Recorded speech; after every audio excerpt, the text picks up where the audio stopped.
बिस्मिल्लाहिर्रहमानिर्रहीम। वो लोग जो कुर्बानी करने का इरादा रखते हैं उन्हें चाहिए कि यकम जुल्हज से पहले पहले अपनी कटिंग वगैरह करा लें। मुस्लिम शरीफ की हदीस है, नबी अलैहिस्सलाम ने फरमाया कि जो शख्स कुर्बानी करना चाहता है तो जुल्हज्जा के चांद के बाद वो अपने नाखून न काटे, अपने बाल न कटवाए, बगलों के नीचे जेर नाफ बाल भी साफ न करे जब तक कि वो कुर्बानी न हो जाए। तो जिस वक्त कुर्बानी हो जाए ये काम कर ले, ऐसा करना मुस्तहब है। लेकिन अगर कोई जुल्हज्जा के चांद के बाद भी ये काम कर लेता है तो उसे गुनाह नहीं होता।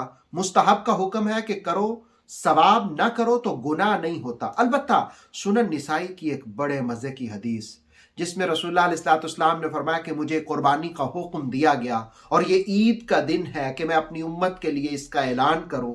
एक शख्स ने कहा, या रसूलुल्लाह सल्लल्लाहु अलैहि वसल्लम, मेरे पास तो अपना जानवर नहीं है, ये उधार का जानवर लेकर मैं कुर्बानी कर सकता हूं इसकी? हुजूर ने फरमाया, नहीं, बल्कि तुम यूं करो कि यकम जुल्हज से अपने नाखून न काटो और लबे न तरशवाओ और इसी तरह जेरे बगल और जेरे नाफ बाल साफ न करो। ईद पढ़ने के बाद ये सारी सफाई कर लेना, अल्लाह रब्बुल आलमीन के नज़दीक तुम्हारी भी कुर्बानी हो जाएगी, यानी तुम्हें भी कुर्बानी का सवाब मिल जाएगा। गोया रहमतल लिल आलमीन आका ने गरीबों को भी नवाज दिया कि वो यूं कुर्बानी कर सकते हैं। ऑथेंटिक इस्लामिक नॉलेज के लिए देखते रहिए नूर वही YouTube channel. Please like, subscribe and share.